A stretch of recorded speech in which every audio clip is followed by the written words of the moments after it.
మీ ఊళ్ళో రోజు వస్తున్నా అదే ట్రాక్టర్. బతుకమ్మ పండుగ ముంగట బుగ్గలేసేందుకు కూడా పంచాయతీలో పైసలు లేవు. చాలా ఊర్లలో బుగ్గలు కాలిపోతే పండుగ పూట బుగ్గలేయని ప్రభుత్వం ఈ రేవంత్ రెడ్డి ప్రభుత్వం. అందుకే మనం ప్రజలకు అన్నీ చెప్పాలి. గ్యారంటీలు అయినప్పుడు ఊదరగొట్టిండు రేవంత్ రెడ్డి. ఇప్పుడేమో గ్యారంటీలకేమో టాటా చెప్పిండు, లంకె బిందెలకేమో వేట పట్టిండుగా. లంకె బిందెలు ఎడ దొరుకుతాయని తిరుగుతా ఉన్నాడు రేవంత్ రెడ్డి. చూస్తలేమా మనం? కంచగచ్చిబౌలి భూములు అమ్ముతా, లేకపోతే జూబ్లీ హిల్స్లో భూములు అమ్ముతా, బంజారా హిల్స్లో భూములు అమ్ముతా, భూముల అమ్ముకం లంకె బిందెల వేట అంటాడు.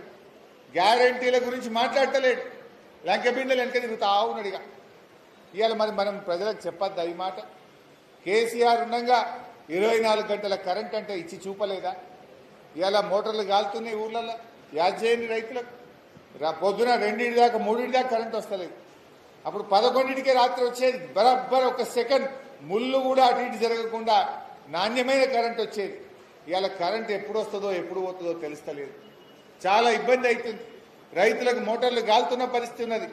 కరెంటు విషయంలో ఆగమైపోయింది. ఇవాళ సన్నవడ్లకు బోనస్ అన్నాడు, ఒకసారి ఇచ్చిండు, యాసంగి ఎగబెట్టిండు. పోయిన యాసంగి 1300 కోట్ల రూపాయలు సన్నవడ్ల బోనస్ బాకీ పడ్డది ఇలా రేవంత్ రెడ్డి ప్రభుత్వం. ఇట్లా గుర్తు చేయాలి. మరి కౌలు రైతులు ఉంటారు మన ఊళ్ళల్లో. ఎవరికైనా కౌలు రైతుకు రైతు బంధు వచ్చిందా? రైతు బంధు రాలే, పంట నష్టపరిహారం కూడా వస్తలేదు. ఈ రకంగా ఏది కూడా ఏ ఒక్క విషయంలో కూడా ఇవాళ మాట నిలుపుకున్నటువంటి పరిస్థితి లేదు. మొన్న ఎక్కడో తమిళనాడు పోయింది ముఖ్యమంత్రి, మీరు చూసుంటారు టీవీలో. ఏమన్నాడు ఆడికి పోయి? తమిళనాడులో ఎంత మంచి గవర్నమెంటు, పిల్లలకు పొద్దుగాల టిఫిన్ పెడుతుండ్రు అన్నాడు. దీనికి బుద్ధి ఉన్నదా? ఈయననే విద్యాశాఖ మంత్రి. కేసీఆర్ ఎప్పుడో పెట్టిండు కదా సీఎం బ్రేక్ఫాస్ట్ పథకం అని. వచ్చి బంద్ పెట్టింది నువ్వు. ఇంకా సిగ్గు లేకుండా తమిళనాడులో పోయి అబ్బాయి ఇక్కడ బ్రేక్ఫాస్ట్ పెడుతుండ్రు, మిమ్మల్ని చూసి నేర్చుకుంటాము అంటాడు. నువ్వు నేర్చుకునేది కాదురా నాయన, నీకంటే ముందే గవర్నమెంట్ స్కూల్ పిల్లలకు పొద్దున పూట ఇడ్లీ పెట్టిండు, దోశ పెట్టిండు, వడ పెట్టిండు, ఉప్మా పెట్టిండు, టిఫిన్ పెట్టిండు కేసీఆర్ కడుపు నిండా. నువ్వు వచ్చినాక బంద్ చేసినావు కదా దద్దమ్మవు. నువ్వు విద్యాశాఖ మంత్రి ఉండి పిల్లలకు బ్రేక్ఫాస్ట్ బంద్ చేసినావు. హాస్టళ్లలో పోతే కాస్మోటిక్ ఛార్జ్ వస్తలేదు. గ్రీన్ ఛానల్ అని నరకుడే తప్ప రెసిడెన్షియల్ స్కూళ్లకు హాస్టళ్లకు గ్రీన్ ఛానల్లో రూపాయి వచ్చింది లేదు. హాస్టళ్లకు కిరాయిలు కట్టక తాళాలు పడుతున్న పరిస్థితి వచ్చింది. పిల్లలకు ఫీజు రియంబర్స్మెంట్ ఇచ్చే పరిస్థితి లేదు. ఎంత చిల్లర ముఖ్యమంత్రి. తమిళనాడు పోయి వాళ్ళని చూసి నేర్చుకుంటా బ్రేక్ఫాస్ట్ పథకం బాగుంది అంటాడు. ఇంతకుముందే ఉన్నది కదా తెలంగాణలో. కేసీఆర్ ఎప్పుడో పెట్టిండు కదా, నువ్వు వచ్చి బంద్ పెట్టినావు కదా, ఇంకా సిగ్గు లేకుండా మాట్లాడతాడు. అన్ని అబద్ధాలు. ఈ రకంగా చూస్తే ఏ విషయంలో కూడా పట్టించుకోలే. ఇవాళ మొన్న వర్షాలకు రోడ్లని గుంతలు పడ్డాయి. చిన్నకోడూరు పోతే మనకు మెట్టుబండల కాడ ఎంత గుంత పడ్డది లేదు. నంగునూరు దిక్కు పోతే గుంతలు పడ్డాయా లేవా? మన వెంకటాపూర్ దిక్కు పడ్డాయా లేవా?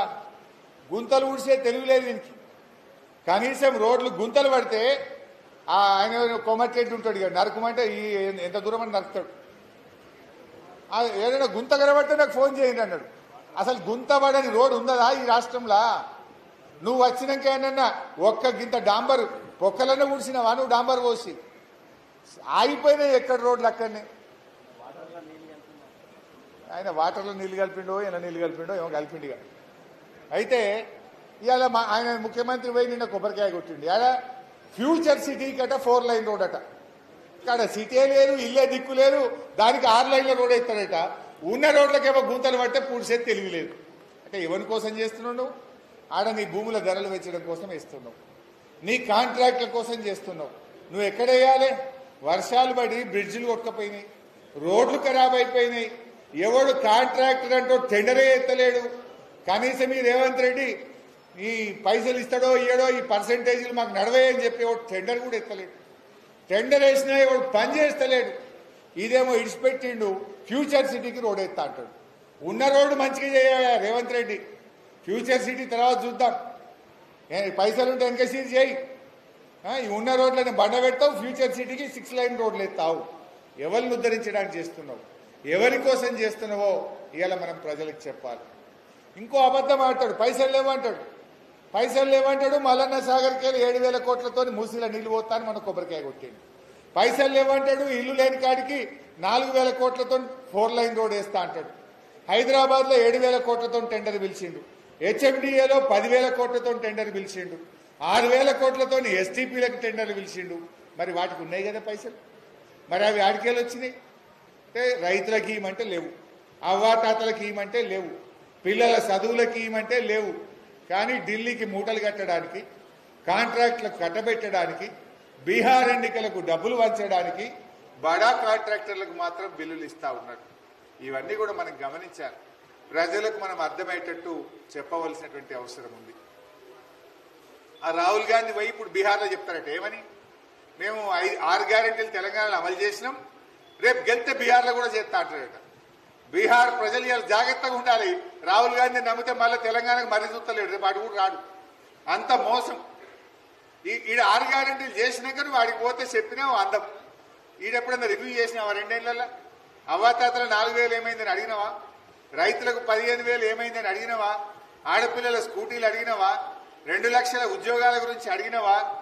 నిరుద్యోగులకు 5 లక్షల భరోసా కార్డు గురించి అడిగినవా? మహిళలకు ఇచ్చే 2,500 మహాలక్ష్మి గురించి అడిగినవా? ఈడు అడగడట కానీ మళ్ళీ బీహార్లో పోయి చెప్తాడు రాహుల్ గాంధీ. రాహుల్ గాంధీకి బీహార్లో చెప్పే హక్కే లేదు నీకు. తెలంగాణ ప్రజలను మోసం చేసినావు రాహుల్ గాంధీ. క్షమాపణ చెప్పు తెలంగాణ ప్రజలకు, తర్వాతనే పోయి నువ్వు బీహార్లో ఓట్లు అడగాల బిడ్డ.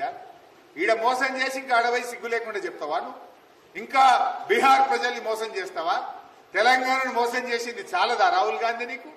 ఇంకా పోయి బీహార్లో మోసం చేస్తావు. ఇవన్నీ కూడా మనం ప్రజలకు అర్థమయ్యేటట్టు చెప్పాలి. ఉన్న పథకాలు బంద్ అయినాయి, కొత్త ఇట్స్ పెట్టు. కేసీఆర్ కిట్ బంధు, న్యూట్రిషన్ కిట్ బంధు, బతుకమ్మ చీరలు బంధు, ఫీజు రియంబర్స్మెంట్ బంధు, సీఎం బ్రేక్ఫాస్ట్ పథకం బంధు. ఉన్న పథకాలు బంద్ పెట్టినావు కదా నువ్వు. కొత్త ఏం చేసినావు?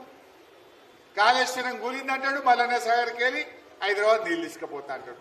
కాళేశ్వరం కూలిందంటాడు, మొన్న పోయి గంధమల్ల కాడ కొబ్బరికాయ కొట్టాడు, 2 లక్షల ఎకరాలకు నీళ్ళు ఇస్తా అంటాడు. కాళేశ్వరం కూలిందంటది, కొండ సురేకి వచ్చి రంగనాయక సార్ కాడ మనం కట్టిన కాడ గేట్ కాబట్టి 1,00,000 ఎకరాలకు నీళ్ళు ఇడిచిన అంటది. మరి ఎక్కడి 1,00,000 ఎకరాలు? ఎక్కడిది రంగనాయక సాగర్? ఎక్కడిది సిద్దిపేటలో వండే పంట? మనకు తెలియదా? 1,00,000 ఎకరాలు ఇవాళ యాసంగి పంట, వానకాలం పంట బంగారమూల పడుతుందంటే అది కాళేశ్వరం కాకపోతే ఏందో మీరు ప్రజలకు చెప్పాలి. ఈ కాంగ్రెస్ ఎట్లా దగా చేస్తుంది, కాంగ్రెస్ ఎట్లా మోసం చేస్తుంది. కండ్ల ముంగట గలగల కాళేశ్వరం నీళ్లు, గోదావరి నీళ్లు కాళేశ్వరం కాలువలలో బారుతుంటే కండ్లుండి చూడలేని కబోదుల్లాగా కాంగ్రెస్ నాయకులు వ్యవహరిస్తా ఉన్నారు. ఇప్పుడు హైదరాబాద్ పోయే నీళ్లు మల్లన్న సాగర్కి వెళ్ళిపోతున్నాయి కదా. మల్లన్న సాగర్ కాళేశ్వరం కంటే ముందున్నదా? మొన్న ఎప్పుడు అన్నాడు రేవంత్ రెడ్డి, మా రాజశేఖర రెడ్డి కట్టిండు మల్లన్న సాగర్ అన్నాడు. మరి సిగ్గు ఉండాలి అడతందుకు. రాజశేఖర రెడ్డి ఉన్నప్పుడు మల్లన్న సాగర్ ఉన్నదా? దాన్ని రూపొందించింది కేసీఆర్ ప్రభుత్వం, దాని ప్రణాళిక చేసింది బీఆర్ఎస్ ప్రభుత్వం, టెండర్లు పిలిచింది బీఆర్ఎస్ ప్రభుత్వం, భూసేకరణ చేసింది బీఆర్ఎస్ ప్రభుత్వం. మల్లన్న సాగర్ అనే పేరు ఆ మల్లన్న దేవుడి పేరు మీద పెట్టింది కేసీఆర్ ప్రభుత్వం. ఆ మల్లన్న సాగర్ లో నీళ్లు నింపింది కేసీఆర్ ప్రభుత్వం. ఆ నీళ్లు విడుదల చేసింది కేసీఆర్ ప్రభుత్వం. అయితే ఇది మా వైఎస్ఆర్ కట్టిండు అంటాడు సిగ్గు లేకుండా. అంటే ఎన్ని అబద్ధాలు, ఎంత పచ్చి అబద్ధాలు మాట్లాడతాడో మీకు తెలియదా? మండు టెండర్లో ఎండాకాలంలో మన ఊర్లలో చెరువులు మత్తలు దుంకినాయా లేవా? అసలు కళ్ళనన్నా కన్నమా? ఎండాకాలంలో చెరువు మత్తడి దుంకుతుందని సిద్దిపేటలో ఏ రైతన్న కలగన్నడా అని అడుగుతా ఉన్నా నేను. మన కళ్ళతో చూసినాం కదా. అవి కాళేశ్వరం నీళ్ళు అయిపటికే కదా ఎండాకాలంలో చెరువులు మత్తళ్ళు దుక్కినాయి. చేపలు కూడా బంద్ అయిపోయాయి. పోయినసారి చేపలు వేసినారే, పోయిన సంవత్సరం చేపలు బంద్. ఈ సంవత్సరం ఇది వరకు చేప పిల్లలు దిక్కేలేదు. ఇంకెప్పుడైతే చెరువులు నిండే సగం కొట్టుకపోయినాయి, చేపలు ఉన్నాయి కిందికి పోయినాయి. ఈ సంవత్సరం కూడా ఇంతవరకు ఇంకెప్పుడు పోతావు నువ్వు? మొదలే వేయాలి కదా. బతుకమ్మ లోపలనే చేపలు వేస్తే ఎండాకాలం వరకు ఇంత కిలో అంత అయితే అమ్ముకుంటే మా ముదిరాజులో మా బెస్తోల్లో బతుకుతారు. అంటే ముదిరాజులకు కూడా మోసం చేసినావు, బెస్తోళ్ళకు కూడా మోసం చేసినావు. అరే గౌన్లోళ్ళకు కూడా ఆగం పట్టిరు పాపం మా గౌడన్నల్ని. సిద్దిపేట కల్లు డిపో మీద రైడ్ చేస్తే నెల రోజులు జైలు ఉండొచ్చారు మా గౌడన్నలు. రంగనాంపల్లి కల్లు డిపో మీద దాడి. అసలు 10 ఏళ్ల కేసీఆర్ ప్రభుత్వంలో ఎవడన్నా కల్లు డిపో దిక్కు ఆఫీసర్ అంటోడు కన్నెత్తి చూసినాడే. చెట్టు పన్ను రద్దు చేసిండు, పాత బకాయిలు రద్దు చేసిండు, ఆటోమేటిక్ రెన్యువల్ తెచ్చిండు, ఈత వనాలు పెట్టిండు కేసీఆర్. కాంగ్రెస్ వాడు చేంజ్ చేసిండు. మంత్లీ మామూలు, ఏడాది మామూలు, మామూలు ఇవ్వకపోతే కళ్ళు డిపో మీద దాడి జైళ్ళల్లో పెట్టుడు. మా సిద్దిపేట గౌడన్నలు మొన్న నెల రోజులు జైల్లో ఉండొచ్చారు. 40 లక్షలు లంచం ఇచ్చిరట పాపం. ఏది బయటకు వచ్చినందుకు లంచమైంది 40 లక్షలు. ఇది కాంగ్రెస్ కథ. ఎవరినే నాయన మీరు పోగు పోసింది? ఎవరు రైతులను నాగం చేస్తుంది, గౌడన్నలు నాగం చేస్తుంది, మా మత్స్యకారులను నాగం చేస్తుంది. ఎవరికన్నా ఒక్కరికి మీరు చేసిన మంచి పని ఏమైనా ఉందా? ఇంకా పిల్లల చదువులు ఖరాబ్ చేస్తారు ఎవడన్నా? ఫీజు రియంబర్స్మెంట్ ఒక్క రూపాయి ఇవ్వలే రేవంత్ రెడ్డి. నేను ఛాలెంజ్ చేస్తున్నా, కరోనా వచ్చిన నాడు కూడా 1500 కోట్లు ఫీజు రియంబర్స్మెంట్ ఇచ్చినాం మేము. మా ఎస్సీ ఎస్టీ బీసీ పిల్లల చదువులు దెబ్బతినద్దని. కరోనా వచ్చినా కష్టం వచ్చినా కేసీఆర్ రైతు బంధు ఆపలేదు, పిల్లల చదువులు ఆపకుండా ఫీజు రియంబర్స్మెంట్ పైసలు ఇచ్చిండు. నువ్వెందుకు ఇస్తలేవు? మూటలు ఢిల్లీకి మోయడానికే సరిపోతుందా? పిల్లల చదువులకు నీకు పైసలు ఇయ్యే చేతనైతే లేదా? ఏం చెప్పినావు ఆ రోజు? ఎందుకు పిల్లల చదువులకు పైసలు ఇవ్వవు కూడా మనం అడగాలి. అందుకే ఈ కార్డు దయచేసి మీరు ప్రతి ఇంటికి కూడా ఇవ్వాలి. ప్రతి ఇంట్లో 100 రోజుల్లో ఇస్తామన్నారు. 700 రోజులైంది, ఇంకా ఇవ్వలేదు కనుక కాంగ్రెస్ పార్టీ బాకీ పడ్డది. కట్టియాలి కదా, 3 నెలల తర్వాత అది కట్టియాలి కదా. మొదటి 3 నెలలు అంటే మీరు పెట్టుకున్నారు, 100 दिन में करते हैं, 100 दिन छोड़ देंगे, 100 दिन के बाद जितना भी पैसा आना है वो गिन के देना पड़ता. तुम లెక్క పెట్టి ఇవ్వాల్సి ఉంటుంది బిడ్డ. నువ్వు ఒక్కొక్క నెలకు 4000 పింఛన్ 2000 బాకీ పడ్డట్టు. ఇప్పుడు 22 నెలలు, 22 ఇంటూ 2000 అంటే ఎంత? 44,000. రైతు బంధు పోయిన వానకాలం 15,000, పోయిన యాసంగిలో 3 ఎకరాలకు వచ్చింది, మిగతాలకు 15,000. ఇప్పుడు 15,000 బదులు 12 ఇచ్చిన. లెక్క పెట్టి ఇయ్యద్దా? రుణమాఫీ అయినా అదే ఎవరన్నా ఊళ్ళో పూర్తిగా? ఏ ఒక్క ఊర్లో నేను అడుగుతున్న కాంగ్రెస్ దమ్ముంటే రాండి భయ, ఏ ఊరికి వస్తారో. మీ ఊరికి పోదామా, మా సిద్దిపేటకు వస్తారా రాండి. ఏ ఒక్క ఊర్లోనన్నా రుణమాఫీ అయిందా? సగం మందికి కూడా రుణమాఫీ కాలే. బీఆర్ఎస్ ప్రభుత్వం మన ప్రభుత్వం 33,000 కోట్ల రూపాయల రుణమాఫీ చేసింది. రేవంత్ రెడ్డి ప్రభుత్వం కేవలం 19,000 కోట్లు మాత్రమే చేసింది. మనం 2 దఫాల్లో 33,000 కోట్లు రైతులకు రుణమాఫీ కింద చెల్లిస్తే వీళ్ళు ఇచ్చింది 19,000 కోట్లు మాత్రమే. ఏకకాలంలో చేస్తాం. మొదటి సంతకమే రుణమాఫీ అన్నారు. 2 ఏళ్లైనా సగం మంది రైతులకు కూడా రుణమాఫీ కాలి. అరే దేవుళ్ళని కూడా మోసం చేసిండు రేవంత్ రెడ్డి. ఏడబోతే ఆడ దేవుడి మీద ఒట్టు పెట్టిండు, లక్ష్మీ నరసింహస్వామి మీద ఒట్టు పెట్టిండు, మల్లన్న దేవుడి మీద ఒట్టు పెట్టిండు, మెదక్ చర్చి మీద ఒట్టు పెట్టిండు, ఏడుపాయల అమ్మవారి మీద ఒట్టు పెట్టిండు, ఎముడాల రాజన్న మీద ఒట్టు పెట్టిండు, దేవుళ్ళ మీద ఒట్టు పెట్టి మాట తప్పలేదా? ఎందుకే మన సిద్దిపేటకు వచ్చి పాత బస్ స్టాండ్ కాడ ఏం చెప్పిండో రోజు?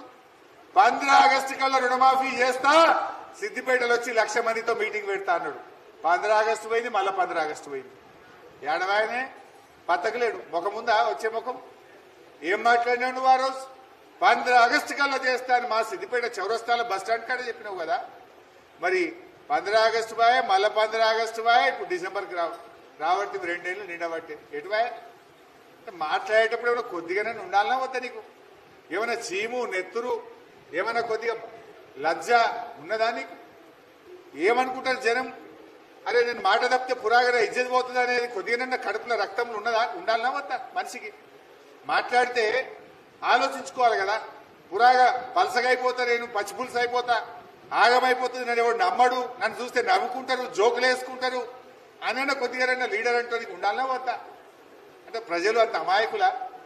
ఇవాళ రేవంత్ రెడ్డి వచ్చినాక ఆ పదవి విలువ తీసేసిండు, పురాగా ఇజ్జత్ తక్కువ చేసి పడేసిండు. ఏటు పట్టే అబద్ధాలు ఆడు, గెలవక ముందు అబద్ధాలే, గెలిచినాక అబద్ధాలే. మరి ఇటువంటి ఈ ప్రభుత్వాన్ని ఎండగట్టే బాధ్యత మీ మీద ఉంది. దయచేసి మండల నాయకులు, మండల ఇన్ఛార్జీలు ఇక్కడే ఉండి ఏ ఊరిది ఆ ఊరికి డిస్ట్రిబ్యూట్ చేయండి. మీరు రేపు పొద్దున్నే 8 గంటలకు నేను చూస్తా గ్రూప్లో ఎవరెవరు పార్టిసిపేట్ అయినో ఫోటోతో సహా చూస్తా. అన్ని ఊర్లలో కూడా మీరు ప్రతి ఇంటికి బాకీ కార్డు, కాంగ్రెస్ పార్టీ బాకీ కార్డును ప్రతి ఇంటికి ముట్ట చెప్పాలని కార్యకర్తలందరినీ నేను కోరుతా ఉన్నా. ఇంకోటి ఎలక్షన్స్ వచ్చినాయి, ఇంట్లో కూడా మోసమే చేస్తుండు బీసీలకు. సరే ఇది అవుతుందా కాదా, ఈ కోర్టు ఏందో కథ ఏందో 2-3 రోజులు అర్థమవుతుంది. 8వ తారీఖు కావాలనే కోరుకుంటున్నాం మనం. ఎందుకంటే గ్రామ పంచాయతీలు నిర్వీర్యం అయిపోయినాయి. కనీసం చెత్త ఎత్తేటోడు లేడు, బుగ్గలేసేటోడు లేడు. గ్రామ పంచాయతీల్లో ప్రజలు ఇలా మలేరియా, డెంగ్యూ, వైరల్ ఫీవర్స్ వచ్చి బాధపడతా ఉన్నారు. ఒక సర్పంచ్ ఉంటే బాధ్యత ఉంటుంది, గ్రామం శుభ్రంగా ఉంటుంది, ప్రజలకు ఒక చెప్పుకోవడానికి ఒక వేదిక ఉంటుంది. అయితే నేను మీతో కోరేది, ప్రతి మండలానికి ఒక సమన్వయ కమిటీ వేసుకుందాం. అందరితో మాట్లాడిన తర్వాతనే టికెట్లు ఇస్తారు. ఒట్టిగా అటు ఇటు తిరుగుడొద్దు. మీ ఊర్లో ఉండే మన కార్యకర్తలు, మన కుటుంబ సభ్యుల్ని కూర్చోబెట్టుకొని 10 మందో 20 మందో 50 మందో మన కుటుంబ సభ్యుల్ని కూర్చోబెట్టుకొని ఎవరిని పెట్టుకుందాం, ఏం చేద్దామని మీ ఊరి నాయకులను కూర్చోబెట్టి మాట్లాడి వారి సమక్షంలోనే ఫైనల్ అవుతుంది తప్ప మీతో మాట్లాడకుండా జరగదు. ఏదున్నా మెజార్టీ అభిప్రాయం, అందరితో మాట్లాడి మెజార్టీ అభిప్రాయం మేరకే మనం నిర్ణయాలు తీసుకుందాం. మన ప్రతి మండలానికి ఒక సమన్వయ కమిటీ ఉంటుంది. వారు మీ అందరినీ కలుస్తారు, గ్రామం వైజ్ కలుస్తారు, మీ అందరితో మాట్లాడతారు. అందరి అభిప్రాయాలు పరిగణనలో తీసుకున్న తర్వాత మెజార్టీ అభిప్రాయం మేరకు మాత్రమే మనం నడుచుకుందాం. సో దయచేసి మీరు ఎవరు కూడా వ్యక్తిగతంగా ఇండివిజువల్గా తిరిగే బదులు మీ గ్రామ కుటుంబ సభ్యుల్ని మెజార్టీ ఒప్పించుకునే ప్రయత్నం చేయండి. మండలి ఉంటే మండల ముఖ్య నాయకులందరి మెజార్టీ నిర్ణయం మేరకే మండల స్థాయిలో కూడా మనం నిర్ణయం తీసుకోవడం జరుగుతుంది. సో దాన్ని దృష్టిలో పెట్టుకోండి. పండుగ అయిన తర్వాత